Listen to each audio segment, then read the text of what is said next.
നമസ്കാരം. എല്ലാ പ്രിയപ്പെട്ട കൂട്ടുകാർക്കും ഫാസിസ് അക്കാഡമിയുടെ മറ്റൊരു വീഡിയോയിലേക്ക് ഹാർദമായ സ്വാഗതം.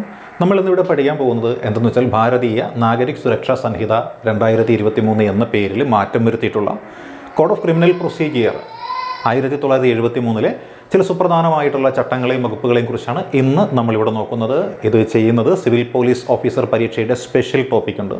ആ സ്പെഷ്യൽ ടോപ്പിക്കിന് വേണ്ടിയിട്ടാണ്, അത് പഠിക്കുന്ന ഉദ്യോഗാർത്ഥികൾക്ക് വേണ്ടിയിട്ടാണ് നമ്മൾ ഈ ഒരു വീഡിയോ ചെയ്യുന്നത്. അപ്പോൾ ഇതിൽ നമ്മൾ നോക്കിക്കൊണ്ടിരിക്കുന്ന മേഖല എന്താണ്? Information to the police and their power to investigate എന്നാണ് പറയുന്നത്.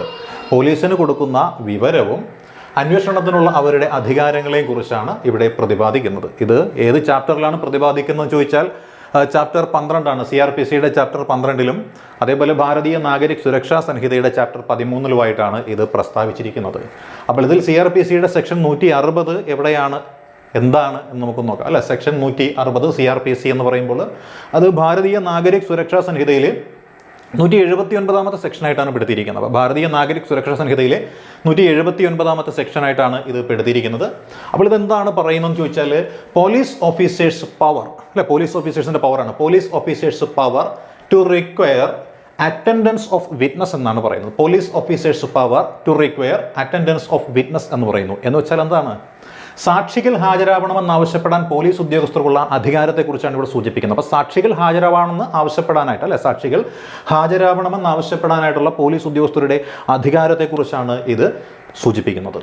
ഇനിയോ, അപ്പോൾ സാക്ഷികളെന്ന് പറയുമ്പോൾ ആര് വേണമെങ്കിലും ആവാം. ഈ സാക്ഷികൾക്കൊരു പ്രത്യേകതയുണ്ട്. അവർ 15 വയസ്സിൽ കുറവുള്ള ആൾക്കാരാണെങ്കിൽ, അതേപോലെ 60 65 വയസ്സിനോ മുകളിൽ പ്രായമുള്ള സീനിയർ സിറ്റിസൺ ആണെന്നുണ്ടെങ്കിൽ പോലീസ് സ്റ്റേഷനിലേക്ക് അവർ വിളിപ്പിക്കാൻ പാടില്ല. അവരുള്ളത് എവിടെയാണോ അവിടെ ചെന്ന് അവരുടെ മൊഴി രേഖപ്പെടുത്തുക എന്നുള്ളതാണ് സാമാന്യമായ ഒരു തത്വമെന്നാണ് ഇവിടെ പ്രതിപാദിക്കുന്ന. അതേപോലെ തീവ്ര രോഗബാധിതനായിട്ടുള്ള വ്യക്തിയാണെന്നുണ്ടെങ്കിലും അദ്ദേഹം ഇരിക്കുന്ന സ്ഥലം അല്ലെങ്കിൽ അദ്ദേഹത്തിന് സൗകര്യപ്രദമായ സ്ഥലം ഏതാണോ അവിടെ ചെന്ന് വേണം മൊഴി രേഖപ്പെടുത്തുവാനായിട്ടുള്ളത്. അതേപോലെ തൻ്റെ വസതിയല്ലാതെ മറ്റെവിടെയെങ്കിലും ഹാജരാവുന്നതിന് ഏതൊരാളിൻ്റെയും യാത്രാ ചെലവ്, അദ്ദേഹത്തിൻ്റെ വസതിയല്ലാതെ മറ്റെവിടെയെങ്കിലും ഹാജരാവുന്നതിനായിട്ടുള്ള അയാളാണെന്നുണ്ടെങ്കിൽ അയാളുടെ യാത്രാ ചെലവ് എന്ത് ചെയ്യേണ്ടി വരും? ഈ പറയുന്ന സർക്കാർ വഹിക്കേണ്ടതാണ് എന്നും കൂടി പ്രതിപാദിക്കുന്നുണ്ട് ഇവിടെ. ഇനി നമുക്ക് CRPCയിലെ സെക്ഷൻ 161 എന്താണെന്ന് നോക്കാം അല്ലെ. CRPCയിലെ സെക്ഷൻ 161 എന്ന് പറയുമ്പോൾ എന്താണ്? ഭാരതീയ നാഗരിക അല്ലെ സുരക്ഷാ സംഹിത അത് 180 എന്നാണ് പ്രതിപാദിക്കുന്നത്. അപ്പോൾ ഭാരതീയ നാഗരിക് സുരക്ഷാ സംഹിതയിലെ 180 എന്താണ് എന്ന് നമുക്കൊന്ന് നോക്കാം. അതിവിടെ പറയുന്ന കാര്യം എന്താണ്? Examination of witness by police ആണ്. Examination of witnesses by police ആണ്. Examination of witness by police എന്നാണ് പറയുന്നത്. എന്ന് വെച്ചാൽ എന്താണ്? സാക്ഷികളെ പോലീസ് വിസ്തരിക്കുന്നത് സംബന്ധിച്ചാണ് ഇവിടെ പ്രതിപാദിക്കുന്നത്. അപ്പോൾ സാക്ഷികളെ പോലീസ് വിസ്തരിക്കുന്നതിനെ സംബന്ധിച്ച് പ്രസ്താവിക്കുന്നതാണ് CRPC സെക്ഷൻ 161, ഭാരതീയ നാഗരിക് സുരക്ഷാ സംഹിത സെക്ഷൻ 180 അല്ലെ. സാക്ഷികളെ പോലീസ് വിസ്തരിക്കുന്നു. എങ്ങനെ വിസ്തരിക്കുന്നു? ഏതൊരു ചോദ്യവും ഒരേ ചോദ്യം അല്ലെ, ഏതൊരാളെയും ചോദ്യം ചെയ്യുവാനായിട്ട് റൈറ്റ് ഉണ്ട്. പിന്നെയോ സാക്ഷി ഏതൊരു ചോദ്യത്തിന് ഉത്തരം നൽകാൻ ബാധ്യതപ്പെട്ടേ. അപ്പോൾ ഏതൊരാളെയും ചോദ്യം ചെയ്യാം. ചോദ്യം ചെയ്യുമ്പോൾ അത് കൊടുക്കണം, സാക്ഷി ഉത്തരം നൽകേണ്ടതാണ്. ഈ സാക്ഷിമൊഴി എന്ന് പറയുന്നതോ അത് രേഖപ്പെടുത്തേണ്ടതുമാണ്. അപ്പോൾ സാക്ഷിമൊഴി രേഖപ്പെടുത്തുകയും വേണം. പിന്നെയോ ഒന്നിലധികം ആൾക്കാരെ ചോദ്യം ചെയ്യുവാനുണ്ടെങ്കിൽ എല്ലാവരുടെയും മൊഴി വെവ്വേറെ ആയിട്ടാണ് രേഖപ്പെടുത്തിയെടുക്കേണ്ടത്. അതേപോലെ സാക്ഷി ചോദ്യങ്ങൾക്ക് തനിയെ ഉത്തരം പറയുന്ന രീതിയിൽ വേണം മൊഴി രേഖപ്പെടുത്തിയെടുക്കുവാനായിട്ടുള്ളത്. ഇത്തരത്തിൽ സാക്ഷിമൊഴി രേഖപ്പെടുത്തുന്നതിൻ്റെ ഓഡിയോയോ വീഡിയോയോ ഉണ്ടെങ്കിൽ അത് റെക്കോർഡ് ചെയ്യാവുന്നതുമാണ്. ഇനി സ്ത്രീയായിട്ടുള്ള ഒരു വ്യക്തി സാക്ഷിയുടെ മൊഴിയാണ് രേഖപ്പെടുത്തുന്നത് എന്നുണ്ടെങ്കിൽ സ്ത്രീയായിട്ടുള്ള അല്ലെങ്കിൽ വനിതയായിട്ടുള്ള ഉദ്യോഗസ്ഥ അവിടെ ഉണ്ടാവണം എന്നും അനുശാസിക്കുന്നുണ്ട്.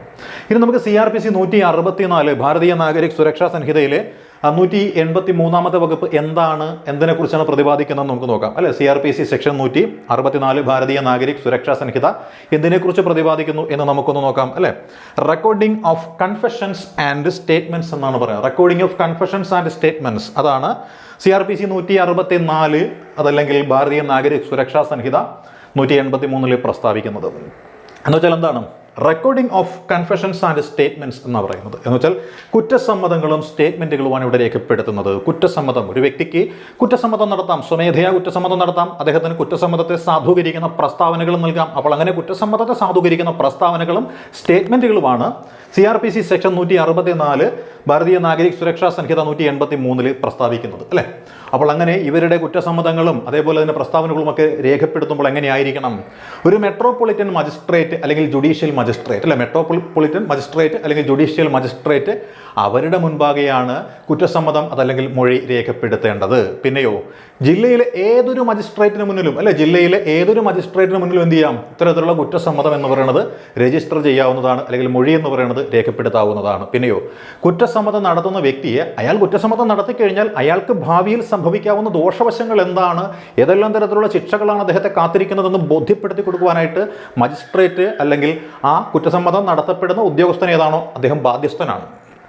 ഇനിയോ സ്വമേധയാ അല്ലാത്ത കുറ്റസമ്മതങ്ങളൊന്നും സ്വീകരിക്കുകയുമില്ല. ഒരാളെ കൊണ്ട് മർദ്ദിച്ചോ ഭീഷണിപ്പെടുത്തിയോ ഒരു കുറ്റം സമ്മതിപ്പിച്ചു കഴിഞ്ഞാൽ ആ കുറ്റസമ്മതം എന്ന് പറയുന്നത് സ്വീകാര്യം അല്ല എന്നും പ്രതിപാദിക്കുന്നുണ്ട് അല്ലേ. പിന്നെയോ കുറ്റസമ്മതം നടത്താത്ത ഒരു വ്യക്തിയെ കസ്റ്റഡിയിൽ വിട്ടുകൊടുക്കുവാനായിട്ട് യാതൊരു തരത്തിലുള്ള വ്യവസ്ഥയും ഉണ്ടായിരിക്കുന്നതല്ല. പിന്നെയോ ഇങ്ങനെ കുറ്റാരോപിക്കപ്പെട്ട വ്യക്തി അദ്ദേഹം കൊടുക്കുന്ന മൊഴിയിൽ ഒപ്പിട്ട് നൽകേണ്ടതുമാണ് എന്ന് പ്രസ്താവിക്കുന്നുണ്ട്.